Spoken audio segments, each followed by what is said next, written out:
Hello बच्चों, स्वागत है आपका जीनियस 2.0 यूट्यूब चैनल पर। मेरा नाम विमलेश कुमार यादव है। आज हम लोग डिस्कस करने वाले हैं फिजिक्स के सैम्पल पेपर जो बोर्ड ने इशू किया है। बोर्ड के बच्चे जिनको अभी थोड़ा डर लग रहा है कि सैम्पल पेपर किस तरीके का आएगा, पेपर कैसा आएगा, सैम्पल पेपर का पैटर्न क्या होगा, कुछ पैटर्न बदला है क्या, कितने क्वेश्चन आएंगे, एमसीक्यूज कितने होंगे, केस बेस्ड स्टडी कितने होंगे, असर्शन रीजन कितने होंगे। तो आज हम आपको सैम्पल पेपर जो भी सीबीएसई ने 2025-26 का इशू किया है उसको पेपर को हम पूरा डिस्कस करने वाले हैं। तो जरा गौर से देखिएगा, आपकी स्क्रीन पर दिख रहा है फिजिक्स का सैम्पल पेपर क्लास 12 का। ठीक है, देखिए फिजिक्स का जो कोड होता है, हर सब्जेक्ट का एक कोड होता है, इसका कोड है 042 फिजिक्स का सैम्पल पेपर। ठीक है, देखिए मैक्सिमम आपको 3 घंटे का टाइम दिया जाता है और टोटल क्वेश्चन आते हैं आपके जो 70 मार्क्स के होते हैं। ठीक है, टोटल आपको सबसे पहले बात करने वाले हैं जनरल इंस्ट्रक्शन जो आपको पेपर में दिया रहता है, उसमें टोटल आपको जो क्वेश्चन दे रखे हैं 33 आपको क्वेश्चन आएंगे, पेपर में दिखेंगे। सभी क्वेश्चन कंपलसरी होते हैं बेटा। दूसरी चीज़, इस क्वेश्चन को सैम्पल पेपर को इसको कैटेगराइज किया है सेक्शन वाइज में। सबसे पहले डिस्कस करेंगे हम लोग, टोटल 5 सेक्शन डिस्कस किए गए हैं। 5 सेक्शन में सेक्शन ए है, सेक्शन बी है, सेक्शन सी है और सेक्शन डी और सेक्शन ई है। मतलब ए से ई सेक्शन तक टोटल टाइप में डिस्कस किया गया है। सभी क्वेश्चन कंपलसरी हैं, सभी क्वेश्चन आपको कंपलसरी, मतलब आपको ऐसा नहीं करना है कि सैम्पल पेपर में किसी भी सेक्शन में कोई क्वेश्चन छोड़ना है। सभी क्वेश्चन आपको कंपलसरी अटेंड करने पड़ेंगे। ठीक है, सबसे पहले बात करने वाले बारी बारी सेक्शन पे। जो पहला सेक्शन है उसमें टोटल 16 क्वेश्चन डिस्कस किए गए हैं। कितने क्वेश्चन बेटा? Total 16 question. 16 क्वेश्चन में आपको 12 क्वेश्चन एमसीक्यूज देंगे। जो 4 क्वेश्चन होंगे ये असर्शन रीजन होगी। पहले सेक्शन की बात कर रहा हूँ। और ये जो 16 एमसीक्यूज, 16 मतलब क्वेश्चंस में जो 12 एमसीक्यूज हैं, 4 असर्शन रीजन है, ये सभी 1 मार्क्स के होंगे। कितने मार्क्स के होंगे बेटा? 1 मार्क्स के होंगे। इस सेक्शन ए की कहानी है। फिर दूसरा सेक्शन आपको डिस्कस करा जाएगा सेक्शन बी। सेक्शन बी में आपको 5 क्वेश्चन देंगे जो हर क्वेश्चन 2 मार्क्स का होगा। फिर देन आपका सेक्शन सी आएगा। सेक्शन सी पर आपको बेटा टोटल 7 क्वेश्चन दिए जाएंगे जो 3 मार्क्स के होंगे। ठीक है, सेक्शन डी पर बेटा आपको, सेक्शन डी पर ये डिस्कस करने वाले हैं 2 केस बेस्ड स्टडी। कितनी बेटा? आपको 2 केस बेस्ड स्टडी जो कि 4 मार्क्स की ईच होंगी। फिर देन आफ्टर आपको सेक्शन ई दिया जाएगा। सेक्शन ई में आपको 3 लॉन्ग क्वेश्चन दिए जाएंगे जो कि हर क्वेश्चन का 5 मार्क्स का होगा। इतनी बात क्लियर? आपको इन क्वेश्चनों में ओवरऑल कोई चॉइस नहीं है। आपको इंटरनल चॉइस दी जा सकती है कि मतलब अगर किसी क्वेश्चन में आर लगाकर क्वेश्चन दिया गया तो इसका मतलब आपको इंटरनल चॉइस 2 क्वेश्चन प्रोवाइड करी जाएगी, सेक्शन बी पर, सेक्शन सी पर और सेक्शन ई पर। इसका मतलब आपको सेक्शन डी और सेक्शन ए पर किसी प्रकार की कोई इंटरनल चॉइस प्रोवाइड नहीं करी जा रही है। क्लियर है? इसमें आपको कैलकुलेटर अलाउ नहीं किया जाएगा और आपको फिजिकल कंटेंट ही यूज़ करना है। बात क्लियर? कोई और बेटा नहीं होना चाहिए। देन आफ्टर वी डिस्कशन, आपको हर क्वेश्चन पेपर में, सैम्पल पेपर में, आपको पेपर में बोर्ड के आपको कुछ वैल्यू दे रखेगा। क्या देखा बेटा? वैल्यू देगा। जैसे उस क्वेश्चन ने कुछ वैल्यू दे रखी है आपको, जरा गौर से देखें। इन्होंने सी की वैल्यू दे रखी है, सी स्पीड ऑफ लाइट है, मास ऑफ इलेक्ट्रॉन की वैल्यू दी है, मास ऑफ प्रोटॉन की वैल्यू दी है, इलेक्ट्रॉन चार्ज की वैल्यू दी है, म्यू नॉट की वैल्यू दी है, मैग्नेटिक चैप्टर बायो सवाडला पढ़ेंगे वहाँ पर डिस्कस करेंगे। एच की वैल्यू दी है, मॉडर्न फिजिक्स में इसकी बात करी जाएगी। एप्सिलॉन नॉट की वैल्यू दी है, कूलॉम लॉ में यूज़ करा जाता है। एवोगैड्रो नंबर की वैल्यू दी है जो मॉडर्न फिजिक्स का ही पार्ट है। बात क्लियर? तो आपको इतनी वैल्यूज़ दी जाएंगी। अब हम चलते हैं सेक्शन की तरफ। जो आपका पहला सेक्शन है that is called section A. Section में आपको क्वेश्चन नंबर पहला है, हर क्वेश्चन पे आपको 4 एमसीक्यूज दिए जाएंगे। जैसे पहला क्वेश्चन ये है। पहले क्वेश्चन की अगर बात करें तो पहले क्वेश्चन में आपको जो एमसीक्यूज डिस्कस किए गए हैं वो एक क्वेश्चन पर आपको टोटल 4 ऑप्शन देंगे। कितने ऑप्शन देंगे बेटा? 4 ऑप्शन देंगे। मतलब हर क्वेश्चन पे आपको 4 ऑप्शन प्रोवाइड कराए जाएंगे। क्लियर है? इस तरीके से सेक्शन ए में आपको हर क्वेश्चन दिया जाएगा। फर्स्ट क्वेश्चन है, सेकंड क्वेश्चन है, थर्ड क्वेश्चन है। इस तरीके से आपको बारी बारी सेक्शन ए पूरा का पूरा डिफाइन करा जाएगा। देख रहे हैं आप, ग्राफिकल क्वेश्चन भी आपको दिख रहे हैं जिसमें कि अब देखिए ना, जैसे क्वेश्चन नंबर 6 है, ये ग्राफिकल क्वेश्चन भी है। तो आप ग्राफिकल क्वेश्चन भी बोर्ड में काफ़ी ज़्यादा आने लगे हैं। तो आपको सिर्फ वैल्यूज़ बेस्ड क्वेश्चन नहीं, केस बेस्ड स्टडी क्वेश्चन में थोड़ा सा इस तरीके से एमसीक्यूज बन रहे हैं कि आपको थोड़ा सा डायरेक्ट फॉरवर्ड आपको क्वेश्चन नहीं मिलेंगे। आपको थोड़ा सा माइंड साफ करना पड़ेगा, स्टडी आपको ढंग से करनी पड़ेगी। ठीक है, उसके बाद देन आफ्टर डिस्कस कर रहे हैं हम पूरे के पूरे, आप देख रहे हैं एमसीक्यूज खत्म हो रहे हैं। फिर ये आपके क्या आते हैं क्वेश्चन असर्शन रीजन की कहानी चालू होती है। क्या चालू होती है बेटा? असर्शन रीजन की। ये आपका 12 क्वेश्चन है। 12 क्वेश्चन मैंने कहा था आपको डायरेक्ट एमसीक्यू से मिलेंगे, तो 12 क्वेश्चन आपके डायरेक्ट एमसीक्यू से हो गए। देन आफ्टर इसके आगे जब प्रोसीड करेंगे आप, तो आपको यहाँ से असर्शन रीजन मिल जाएंगे। असर्शन रीजन आपको 13 नंबर से 16 नंबर तक होंगे। हर क्वेश्चन में इन्होंने बोला 2 स्टेटमेंट होंगे, लेवल 1 असर्शन होगा, एक और रीजन होगा, और उन सारे असर्शन रीजन के लिए आपके यही 4 ऑप्शन वैलिड होंगे। मतलब आगे जितने भी आप क्वेश्चन 13, 14, 15 पढ़ेंगे, 16 पढ़ेंगे, उन सब के लिए ये जो 4 ऑप्शन दिए हैं ऊपर, इन्हीं 4 ऑप्शन को अप्लाई करना है। क्लियर है? जैसे पहला 13 नंबर क्वेश्चन है, तो इसमें असर्शन ये दिया हुआ है, जरा गौर से देखिए बेटा, ये आपको असर्शन दिया है और ये आपको रीज़न दिया है। क्या दिया है आपको? ये बेटा रीज़न दिया है। क्लियर है? ये असर्शन है और ये रीज़न है। इस असर्शन रीज़न के आधार पे आपको इन्हीं चारों में से कोई एक ऑप्शन टिक करना है। क्लियर है? तो ये पूरे असर्शन रीज़न के लिए असर्शन रीज़न होगा, इन चारों ऑप्शन के चारों ऑप्शन इनके सेम रहेंगे। क्लियर है? कोई डाउट नहीं?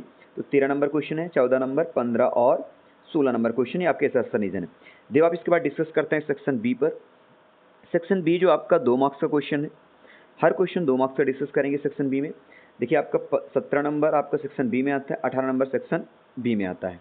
देन अगर डिस्कस करें हम लोग, तो आपका क्वेश्चन नंबर जो नेक्स्ट आप चलते हैं 19 नंबर, 20 नंबर। अब देखिए मैंने कहा ना सेक्शन बी में आपको इंटरनल चॉइस मिल सकती है। देखिए जैसे क्वेश्चन नंबर आपको हम बात करें, वी हैव डिस्कस कि हम क्वेश्चन नंबर बात कर रहे हैं आपको 21 पर। किस पे बात करें बेटा? 21 पर डिस्कस कर रहे हैं। तो आपको 21 नंबर क्वेश्चन पे आपको आर लगा कर केस दिया है, आर लगा करके आप 1 या 2 में कोई ये क्वेश्चन कर सकते हो। क्लियर? तो आपको इंटरनल चॉइस ऐसे मिल सकती है। देन आफ्टर हम बात करने सेक्शन सी पर पहुंचेंगे। सेक्शन सी पर आपको हर क्वेश्चन 3 नंबर का मिलेगा, 3 मार्क्स का क्वेश्चन मिलेगा। जिसमें आपको क्वेश्चन नंबर की संख्या की बात करें तो इसमें 22 नंबर क्वेश्चन, 23 नंबर क्वेश्चन और आपका 24 नंबर क्वेश्चन, 25 नंबर क्वेश्चन और 26 नंबर क्वेश्चन ये आपके सेक्शन सी के तहत आते हैं, जो कि 3 नंबर पर रखे गए हैं। इनमें भी आपको इंटरनल चॉइस मिल सकती है।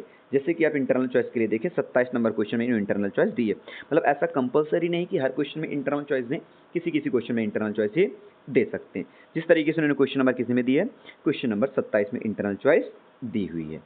कोई दिक्कत बेटा?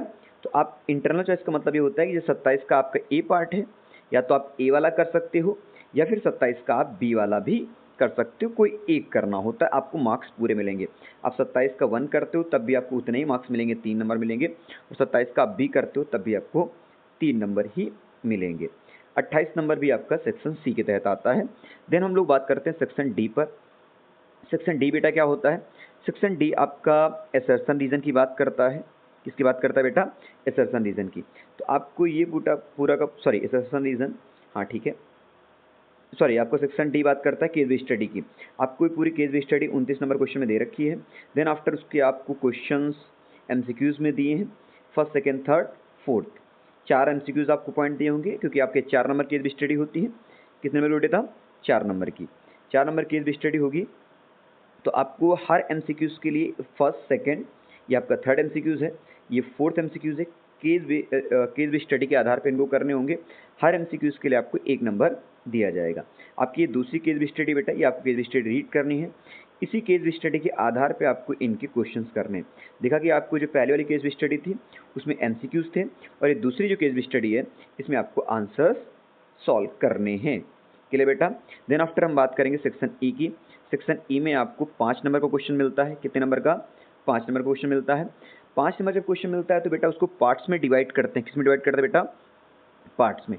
देखो इन्होंने सेक्शन ई में जो आपका 31 नंबर क्वेश्चन है, 31 क्वेश्चन को 3 पार्ट्स में डिवाइड किया है, ए, बी और सी। मतलब इन्होंने कहा है 2 + 2 + 1, मतलब आपको 2 नंबर और 1 नंबर के बेसिस आधार पर इस क्वेश्चन को डिफाइन करना। मतलब ए वाला पार्ट करने पर आपको 2 नंबर मिलेंगे, बी वाला पार्ट करने पे 2 नंबर मिलेंगे, और सी वाले पार्ट को करने पर आपको 1 नंबर मिलेगा। इस तरीके से आप सेक्शन ई पर 31 क्वेश्चन पर आपको 5 नंबर मिलेंगे। इसमें आर का ऑप्शन होता है, तो आर आप इधर कर सकते हो। 31 क्वेश्चन अगर ऊपर वाला करना चाहते हो तो वो कर लीजिए, या फिर आप 31 का ये क्वेश्चन भी कर सकते हो। इसकी कैटेगरीज को नंबर पे अलग अलग डिफाइन करा है। अब देखो बेटा, इन्होंने आप 31 ऊपर कर लो, अगर वो आपको दिक्कत कर रहा क्वेश्चन नहीं आ रहा, आपने पढ़ा नहीं है, तो आप इस क्वेश्चन पे प्रोसीड कर सकते हो। 31 का ये क्वेश्चन आपको देखो ए, बी, सी 3 पार्ट में है, लेकिन इन्होंने इन्हें मार्क्सिंग का थोड़ा चेंजमेंट किया हुआ है। ए वाले पे करने पर आपको 3 नंबर मिलने हैं, ठीक है। बी वाले करने पे आपको 1 नंबर मिलने हैं और सी वाला पॉइंट करने पे आपको भी 1 नंबर ही मिलेगा। तो 3 + 1 पर इसकी मार्क्सिंग होगी। अब जैसे 32 क्वेश्चन पढ़ जाए, ये भी 5 नंबर का क्वेश्चन है। अब देखो पूरा का पूरा इन्होंने क्वेश्चन को जो डिफाइन करा है on the basis of totally 3 + 2 मार्क्सिंग पर का हुआ है। मतलब 2 पार्ट्स दिए हुए हैं, पहले में लेंस मेकर फॉर्मूला ड्राइव करना है, दूसरे पे आपको एक क्वेश्चन दिया हुआ न्यूमेरिकल्स। तो आपको या तो ये दोनों क्वेश्चन करिए तो 5 नंबर मिलेंगे, या फिर आर का 32 का ये वाला आर पर है, कोई एक करना है। या तो आप 32 का आप ये कर सकते हो 1 नंबर, या तो 2 कर सकते हो, आपको 5 नंबर ही मिलेंगे। दोनों नहीं कर रहे हैं, कई बच्चे करते हैं पेपर में दोनों क्वेश्चन कर देते हैं, उससे आपको कोई प्रॉफिट नहीं होना है। आपका टीचर एक क्वेश्चन आपको 1 नंबर देगा, एक क्वेश्चन काट देगा। क्लियर है? इस तरीके से देखिए मार्क्सिंग अलग अलग है। ऊपर वाले मार्क्सिंग पर अगर हम बात करें तो इसमें 3 + 2 की मार्क्सिंग है, और इस वाले पर 1 + 3 + 1 की मार्क्सिंग है। मतलब पहला क्वेश्चन आपको करने पर ए पॉइंट करने पर आपको 1 मार्क्स मिलेगा, बी वाला करने पर आपको 3 नंबर मिलेंगे, सी वाला करने पर आपको 1 नंबर मिलेगा। क्लियर बेटा? देन आफ्टर हम बात करें फिर किसकी, 33 की। 33 क्वेश्चन पे आपको इसी तरीके से मार्क्सिंग दी जाएगी, मतलब आपको 2 + 2 + 1, इसमें भी आर का ऑप्शन है। मतलब लॉन्ग क्वेश्चन पे आप देख रहे हैं सब में आपको इंटरनल चॉइस दी जा रही है, ठीक है बेटा। आपको हर क्वेश्चन पे इंटरनल चॉइस है, 33 पे भी आपको इंटरनल चॉइस है। क्लियर है? तो ये हमारे सारे क्वेश्चन कंप्लीट होते हैं। अब हम लोग थोड़ा डिस्कस कर लेते हैं आपको क्वेश्चन पेपर अटेम्प्ट कैसे करना होता है। तो देखिए बेटा गौर से बेटा, सबसे पहले आपको वो क्वेश्चन करने हैं जो आपको सबसे ज़्यादा आ रहे हैं। जैसे मान लीजिए आपको सेक्शन ए में आपको डाउट हो रहा है, सेक्शन आपको ए में आपको डाउट हो रहा है, तो आप क्या करें, सेक्शन बी पहले करें, सेक्शन बी पहले करें। अगर आप सेक्शन बी के पूरे क्वेश्चन नहीं आ रहे हैं तो आप सेक्शन सी पर जा सकते हो।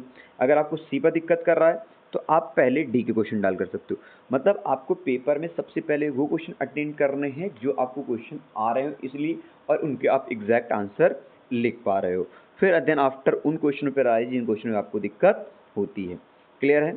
तो हम आगे भी डिस्कस करने वाले इसी तरीके से फिजिक्स और केमिस्ट्री के पेपर्स को। तो आप इस चैनल को सब्सक्राइब कर लीजिए, और हम लेकर आएंगे जल्द ही चैप्टर वाइज के क्वेश्चंस को और बैक ईयर क्वेश्चन सीरीज को। ओके।